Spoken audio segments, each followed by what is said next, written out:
que a esta hora nos acompaña ya la catedrática universitaria e investigadora de la Universidad de la SUAY, la doctora Caroline Ávila. Caro, muy buenos días, gracias por acompañarnos. Pues nos gustaría tener en esta mañana tus lecturas de lo que han sido estos primeros 100 días del gobierno nacional, liderado tanto por Guillermo Lasso como por el vicepresidente de la República, Alfredo Borrero. Lo más destacable, lo que se reconoce incluso internacionalmente, es el cumplimiento del plan de vacunación 9-100, que de alguna manera le ha otorgado cierta popularidad o cumple y cierra estos 100 días el gobierno, el presidente Guillermo Lasso, con más del 70% de aprobación de parte de los ecuatorianos y las ecuatorianas, pero tampoco ha estado exento de algunas meteduras de pata, quizás las más recientes, estas declaraciones del primer mandatario, en el sentido de que el ecuatoriano más modesto tiene un barco, una finca, una casa, un vehículo, y quizás también el matrimonio de el vicepresidente de la República, no tanto por el matrimonio, sino por estas condiciones y exigencias que se había solicitado a través de la planificadora de la boda, y que provocó además una ola de críticas, de comentarios, algunos a favor también, pero muchísimos en contra, a través de las redes sociales durante todo el fin de semana. ¿Qué nos puedes comentar? Muchísimas gracias, un saludo muy cariñoso para ti, querida Rosana, y para toda la audiencia. En primer lugar, me quiero quedar con ese resumen que tú hiciste al inicio, con las declaraciones del presidente Lasso, además un resumen con el cual creo que la mayoría de los ecuatorianos se ha quedado de estos primeros 100 días, ¿no? La necesidad que tenemos los ecuatorianos de contar los días, y no solo los ecuatorianos, la población en general, contamos los días con este afán de poner presión, de poner ciertos topes, ciertos términos, ¿no es cierto?, a las metas. En este caso le hemos puesto un término de 100 días y es parte de la cultura política en general, no solo de Ecuador, esto es mundial, porque es el espacio de tregua entre la clase política y el sistema mediático de un país, en el que por lo general se define la agenda, ¿no? Una de las cosas que a mí en lo personal me llama la atención es que, si bien es cierto la agenda se ha definido por la vacunación, y no hay ninguna duda que este 70%, diremos que está alrededor de eso, la aprobación, se decanta principalmente, se explica principalmente por la vacunación. Decía, si bien es cierto, no hay duda en ello, existe también una preocupación en cierto sector de la población sobre qué viene después, ¿no? ¿Cuál es la agenda post-vacunación? Y esa agenda post-vacunación comienza ya a preocupar desde hace algunas semanas atrás a la población, ¿no? Porque ya se vio a finales del mes de julio, inicios de agosto, que el proceso de vacunación estaba bien enrumbado. Había muy buenas noticias, tanto a nivel nacional como a nivel internacional, sobre los logros que se fueron conciliando y que se explicaba muy bien, no solamente por la buena diplomacia efectuada en el gobierno de Guillermo Lasso, también por la oportunidad del momento, ¿no es cierto? Ya una vez que la saturación, ¿no es cierto?, la demanda del primer mundo se había generado, pues obviamente existían mayores, diremos que mayor stock, ¿no es cierto?, disponible para este sector. Pero también es un tema de gestión, caso contrario el resto de países de Latinoamérica se hubiesen abastecido adecuadamente, y no es así. Por supuesto que el Ecuador hay una muy buena gestión, eso no hay ninguna duda. También se nota, Rosana, en esta época, y lo han dicho las encuestas, un ánimo diferente, ¿no? Hay una explicación interesante sobre cómo el negativismo, el pesimismo con el cual entramos, ¿no es cierto?, para el nuevo gobierno ha cambiado inclusive en un 50, casi 60% este ánimo hacia unas nuevas perspectivas, una expectativa distinta, y eso es muy favorable, por ejemplo, para el siguiente paso, que debería ser atraer nueva inversión, darle una normativa jurídica distinta para el emprendedor, porque lo que le corresponde ahora al gobierno es asegurar esas promesas en las cuales se concentró su campaña, que era el tema del empleo, el tema de lo laboral y el entorno económico que asegure ese progreso con el cual se supone, ¿no es cierto?, que va a potenciar el cambio del cual se espera que este gobierno se afirme. Entonces, la vacunación ha sido exitosa, sin lugar a dudas. No estoy diciendo que la política en salud sea exitosa, evidentemente hay todavía grandes deudas, pero son 100 días recién, así que hay que seguir teniendo mucha observación sobre lo que tiene que venir después.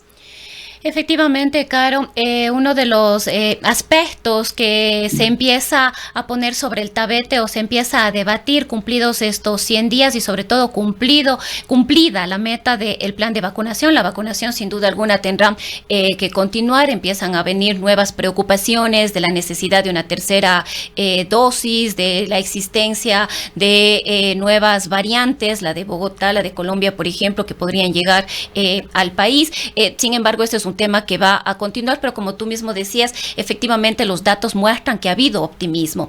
Pero la pregunta un poco es, ¿qué se viene de aquí en adelante? ¿Qué es lo que debe hacer el presidente de la República? ¿Qué es lo que tú visualizas de parte del gobierno nacional, sobre todo en una situación bastante compleja, cuando de aquí, luego de cumplido el plan de vacunación, deberán venir la reforma tributaria, las reformas económicas o el plan económico, la reforma laboral, las reformas al Instituto Ecuatoriano de Seguridad Social, y vemos una situación bastante compleja para el presidente al interior de la Asamblea Nacional. Este informe que fue aprobado... Tú acabas este rato de enlistar los temas que vienen, ¿no? Exactamente. El problema no está en esa lista, porque tú la acabas de listar, y así como tú la enlistas, también el ecuatoriano de a pie la tiene bastante clara, y me parece que en las intervenciones que el presidente Lasso ha dado a los medios tradicionales, que este es un detalle que no es menor, que luego lo podemos comentar, ha tratado de enumerar muy bien esa agenda, ¿no es cierto? Tenemos el tema laboral, el frente económico está trabajando ya en la propuesta que viene para el próximo año, ¿no es cierto? Y sabe muy bien que estas soluciones, que estas transformaciones de fondo van a tomar tiempo, pero que sus primeros pasos tienen que darse. El problema que se ha generado no está en el fondo, sino en la forma. Y en los tiempos que estamos viviendo en la política, está muy de lado, muy rodeada, muy empaquetada en la forma. Los políticos tienen que comenzar a entender que si no cuidan la forma, el fondo se afecta.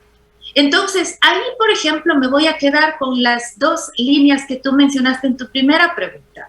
Porque si bien es cierto, hay un éxito en la vacunación y hay una suerte de acciones ya lanzadas, al menos en sus primeras líneas, ¿no es cierto?, primeros guiones, primeras puntillas, sobre el tema de la agenda legislativa.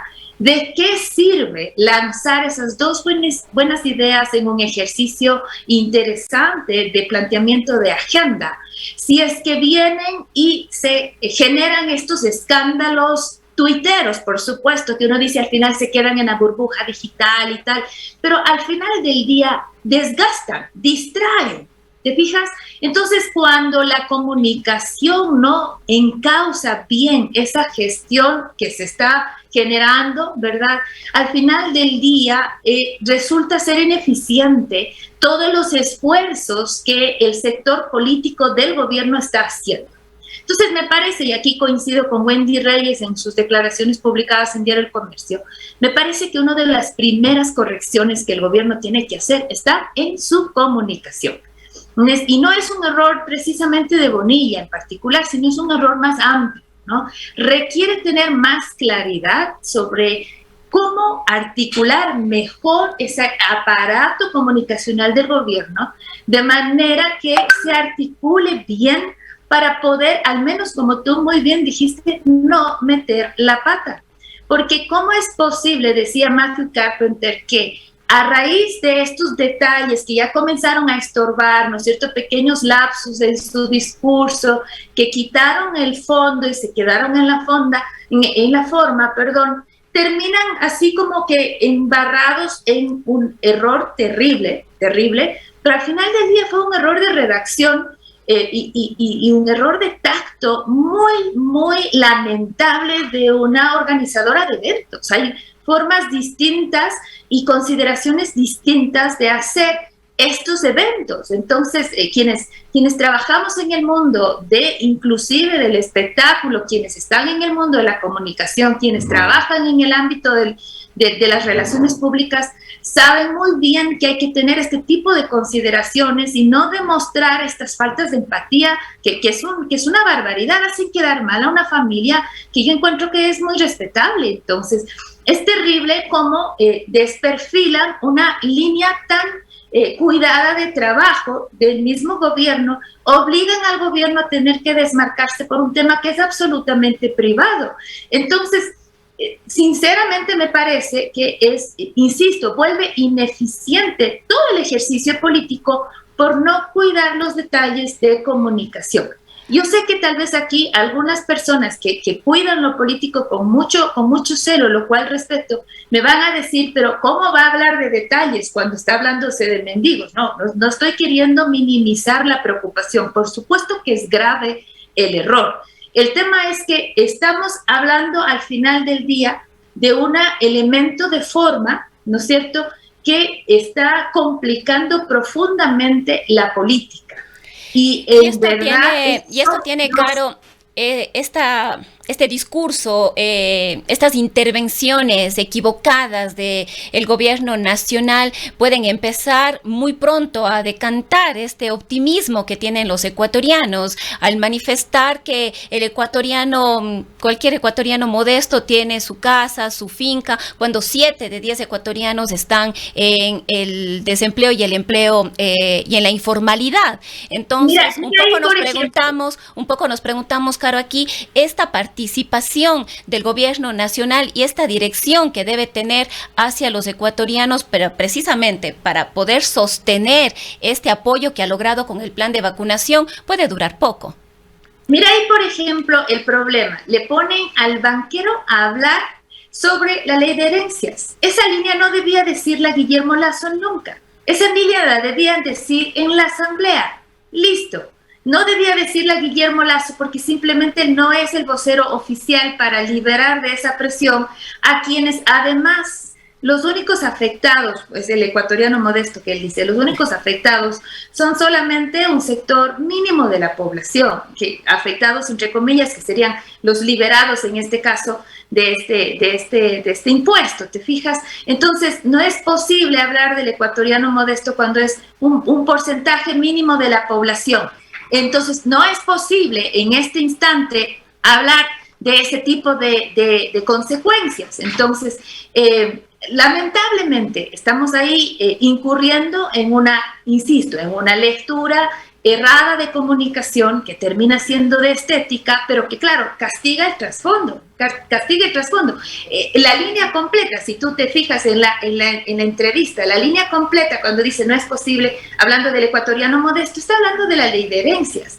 No está hablando del ecuatoriano común, está hablando de quien está heredando algo a sus hijos, está hablando de la ley de herencias y sin embargo comete el error primero de ser él el vocero. Él no puede ser el vocero de ese tipo de disposiciones en su gobierno. Podemos estar o no estar de acuerdo con esa disposición. Él no puede ser el vocero adecuado porque él es un banquero, punto, se acabó, no es su rol, no es la autorización. Entonces, de nuevo, te das cuenta que la forma en materia de comunicación cuenta muchísimo, mucho más hoy en día cuando estamos en un mundo interconectado, de inmediatez, en un mundo en el que vivimos en un entorno de Twitter, en un entorno digital, ¿no es cierto? Entonces, esa es un poco la circunstancia en la que estamos viviendo y que necesitan tomar en consideración. Ahora aquí sí quiero hacer una salvedad, Rosana.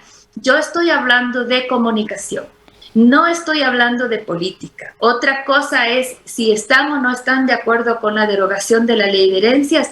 Eso es otra materia. Y ahí habrá gente que me está escuchando y viendo en este momento que con seguridad no está de acuerdo con la derogación de la ley de herencias. Esa es otra historia, porque, por ejemplo, han habido discusiones que dicen esta ley solo ha aportado unos cuantos millones a la caja fiscal. Y esos cuantos millones son justamente los que se necesitan, por ejemplo, para dar más becas a los estudiantes universitarios. Y ahí eso es materia de otra discusión, sin lugar a dudas. Ahora, Caro, debería aprovechar la oportunidad de este optimismo, esta popularidad, este porcentaje de popularidad que tiene Guillermo Lasso para superar los inconvenientes o las limitaciones que va a tener en la Asamblea Nacional, que ya está teniendo en la Asamblea Nacional. Acabamos de ver el debate que se dio el viernes en la noche y las respuestas tanto de los socialcristianos como de UNES sobre la aprobación de la Comisión de Régimen Económico del presupuesto del año 2021 y la programación cuatrianual, la programación económica hasta el 2024. Entonces ahí empiezan a surgir y ya se ha venido hablando del tema de la consulta popular y se ha llegado incluso a hablar de la muerte cruzada. Yo allí tendría un poco de cuidado en confiarme mucho. Te pongo ejemplos con números. Cedatos, que es una de las encuestadoras más favorables a la tendencia de la derecha, aunque aquí algunos que me están escuchando se estarán agarrando de la silla ya en este instante. Pero Cedatos, por ejemplo, le ha puesto en los números del 71 al 74% en aprobación a Guillermo Lasso en los meses de junio, julio y agosto, ¿no? Y los que hacemos encuestas o manejamos estadística, sabemos muy bien el concepto del margen de error. Y cuando se hacen encuestas, el margen de error está entre el 2 y el 3%, dependiendo de la encuesta, incluso a veces hasta el 5%, ¿verdad? Entonces, cuando tú tienes encuestas en 3 meses que están entre el 1 y el 3% de diferencia, sabes claramente que están dentro del margen de error, es lo que se dice. ¿Qué quiere decir esto? Que en resumidas cuentas no hay variación en lo que está pasando con la aprobación de Guillermo Lasso, según Cedatos, en esos 3 meses. ¿Qué quiere decir de nuevo esto? Si habiendo vacunado a los 9 millones de ecuatorianos, no ha habido variación en la aprobación, según Cedatos, ¿cómo puedo yo atreverme a poner una consulta popular, ¿no es cierto?, habiéndome ya, ¿verdad?, arriesgado al todo, porque yo no creo que llegue a más aprobación con el punto máximo de mi promesa, que es la vacunación, ya agotado, ¿verdad? Hay todo un tema de maquinarias electorales en juego cuando se entra a una consulta electoral, a no ser que haga una polarización de 14 años versus el gobierno del encuentro, que es lo que siento que está pasando en este momento en su discurso, y que sea así de eficiente, que le vuelva a todos contra el correísmo, que fue lo que sí sucedió. Además, Caro, me parece que aquí hay otro elemento importante en este análisis que tú estás haciendo, son las elecciones que ya se vienen, las elecciones seccionales. Es un riesgo bastante grande. Y si es que miramos otras encuestas, por ejemplo, la de perfiles de opinión, en donde por supuesto siempre ha sido más favorable hacia la izquierda, otras personas se estarán agarrando de la silla mientras me escuchan. En cambio, esa encuestadora lo que está haciendo este instante es mirar que desde junio hasta agosto, lo que ha pasado con la aprobación, sobre todo en materia de credibilidad de Guillermo Lasso, la credibilidad ha ido bajando inclusive 10 puntos, ha perdido credibilidad Guillermo Lasso. Entonces, yo no estoy diciendo que le creas a una encuesta o le creas a otra encuesta, pero claramente hay una mirada adicional a los números de Guillermo Lasso que hay que tener para arriesgarse a una consulta popular. Entonces, yo soy más en la línea de Santiago Basabe, el profesor de la Flaxo, quien menciona que en materia de consultar al pueblo hay que tener mucho cuidado. Es un recurso muy común en los gobiernos populistas, pero porque son muy hábiles en esa materia, y ahí hay que tener un poquito de cuidado en los gobiernos que no tienen precisamente esa base en la masa.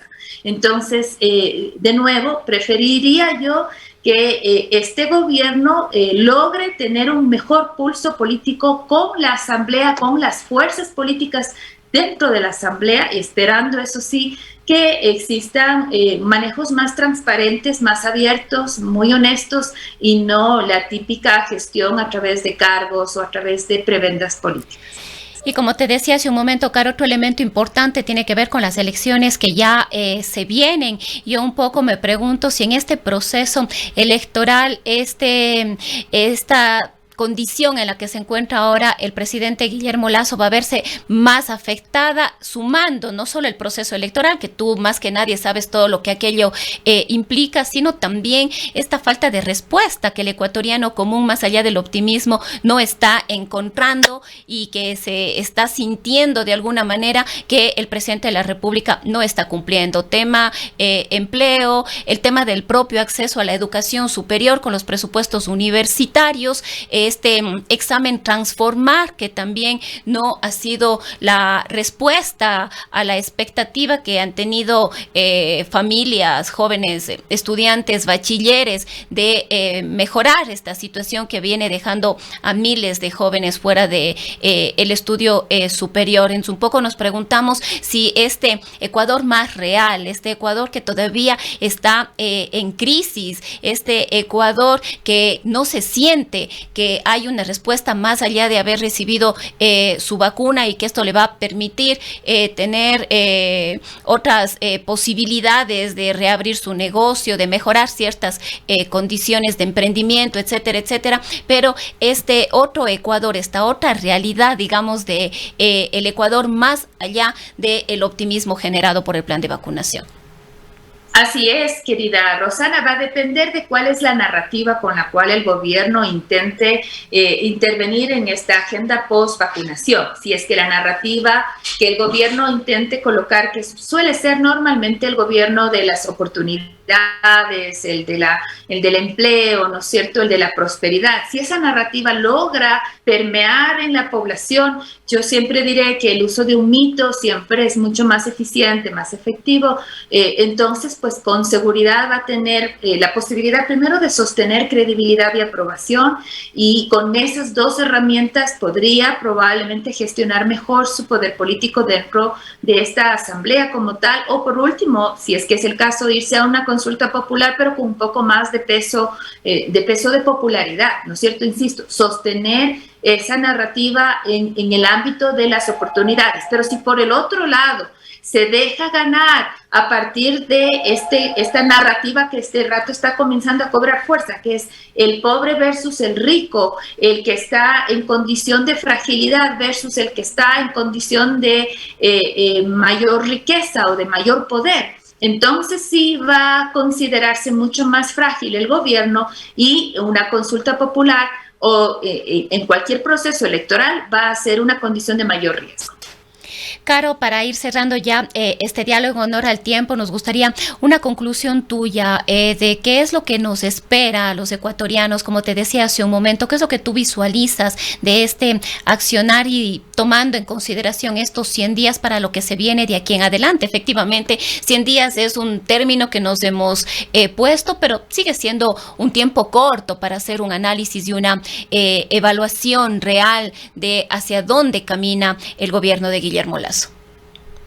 Hay al menos 2 o 3 líneas que en el discurso que el presidente Lasso dio en sus declaraciones en los medios tradicionales, yo te decía que felicito mucho el hecho que haya vuelto a los medios tradicionales. A mí sí me preocupó al inicio el hecho que de manera exclusiva se haya quedado en el TikTok, ¿no? Agradezco que utilice las plataformas nuevas, pero no es bueno descartar las tradicionales, sobre todo en un país como el Ecuador. Entonces, ¿tú ves positiva la entrevista que se le hizo en Ecuavisa, más allá de las observaciones y las críticas que esta también ha tenido, y la situación de credibilidad que también tienen los medios tradicionales? Por supuesto, o sea, salvando todas esas observaciones y distancias, en el Ecuador de a pie sigue siendo importante el periodismo tradicional. Entonces, el hecho de seguir haciendo periodismo en televisión, en radio, periodismo en prensa. Lo que yo estoy hablando es que hay que hacer uso de las plataformas, de todas las plataformas, de este multimedia, ¿no? De este multicanal. Entonces, descartar eso y quedarse solo en el TikTok o solo en el Instagram, eso es el error. Utilizar todas las plataformas es lo correcto. Entonces, me parecía que estaban descartando lo tradicional, y eso no está bien. Entonces, aplaudo el hecho que hayan dado estas oportunidades nuevas a al periodista tradicional. con todos los errores que hay. Yo sí creo que probablemente Alfonso Espinosa de los Monteros debió ser un poco más crítico. La cordialidad hoy en día en esta forma de hacer periodismo probablemente le está sorprendiendo a Alfonso Espinosa de los Monteros. En los 80 no era así. Estamos en otra época y él tiene que irse ajustando, aprendiendo como lo está haciendo Andrés Carrión, por ejemplo, ¿no? Entonces son formas distintas de hacer periodismo y creo que eso es lo que le está pasando factura también a los periodistas más tradicionales, pero no igual agradece esta gravedad que le pone el periodista que tiene credibilidad, que tiene trayectoria, para hacer una entrevista como la que vimos. Y de igual forma, insisto, en Diario El Comercio, en los otros espacios que se ha expuesto el presidente para poder hacer mayor presencia en medios tradicionales. Yo eso me parece que es correcto y que tiene que ser, no solamente esto, sino que tiene que seguir haciéndose cuando existe información relevante a la cual le tienes que dar gravedad, que tienes que darle seriedad. Entonces, eso es bueno, porque le pone al ecuatoriano alertas, le pone importancias, le pone resaltar le permite resaltar los temas que requieren valor, que requieren enfocarse, ¿no es cierto? Eso es bueno. Ahora, sin embargo, me parece que es importante también que hoy en día, ¿no es cierto?, esta agenda se permita ser más puntualizada, que en el ámbito de la comunicación exista mayor visión estratégica y mayor coordinación, una mejor orquestación. No se trata solamente de la publicidad, insisto aquí, propagandística, pongo un slash porque hoy en día ya las divisiones son difíciles de identificar, porque no alcanza, querida Rosana, no alcanza con una buena campaña, unos lindos colores y un lindo jingle. No alcanza. Necesitas articular mejor esa estrategia comunicacional en todos los actores, necesitas mejorar la vocería y necesitas cuidar las formas, porque entonces cualquier detalle que estabas articulando, ¿no es cierto?, se pierde a partir de estas metidas de pata, como se dice, de estos errores de vocería o líneas al margen que terminan perdiendo la forma de lo que se estaba articulando como paquetito, ¿no es cierto?, el momento de hacer una estrategia de comunicación. Así que lo que viene a continuación me parece que es importante que se vaya articulando de manera adecuada, clara y constante con los ecuatorianos, de manera que podamos tener más claro hacia dónde va el gobierno, cuál es su identidad, inclusive en términos ideológicos, cuál es su identidad, qué quiere hacer. Y lo que yo veo en este momento es que me parece, ¿no?, que la conflictividad va a aumentar, porque lo que escuchamos es que al menos en los puntos álgidos, en donde con la sociedad que está activada se veía venir, esos puntos no van a quedar tan consensuados. No va a haber mucho encuentro en esos sectores. No estoy diciendo que no va a haber diálogo, entiendo que sí, van a estar ahí ciertas mesas abiertas, pero quién sabe, y concesiones no. Entonces, creo que vamos a encontrar una sociedad un poco comprometida, confrontada probablemente en el ámbito de los combustibles, en el ámbito de los subsidios, que no hay cómo ceder en eso, al menos parece que eso ha sido la consigna en este gobierno. Y también, por ejemplo, me parece que con el sector de la educación superior también van a haber algunos desencuentros probablemente, y eso compromete un poco esa agenda, sobre todo con el sector social, entendiendo también que los despidos con el sector del IES, por ejemplo, con el sector salud y con el sector educativo van a tener algunas preocupaciones a partir de la agenda que en las próximas semanas vamos a estar viendo. Que probablemente el gobierno del encuentro en estas 2 semanas que vendrán, quién sabe, se vea un poco comprometido. Muchísimas gracias, Caro. Cuenca, año 2050. Cuando la contaminación y la escasez de agua son problemas en todo el mundo, en Cuenca, Ecuador, todavía se vive tan bien como hace 30 años. Esto gracias a que los cuencanos tomaron decisiones correctas, como la construcción del proyecto hidroeléctrico Soldados Yanuncay, que ha generado 22 megavatios de energía limpia, reguló el caudal del río Yanuncay y garantizó el agua potable para Cuenca y agua de riego para San Joaquín y Baños. Aunque esto parezca ficción, es nuestro compromiso con Cuenca Bicentenaria, el Ecaustro. Juntos generamos agua y energía para la vida.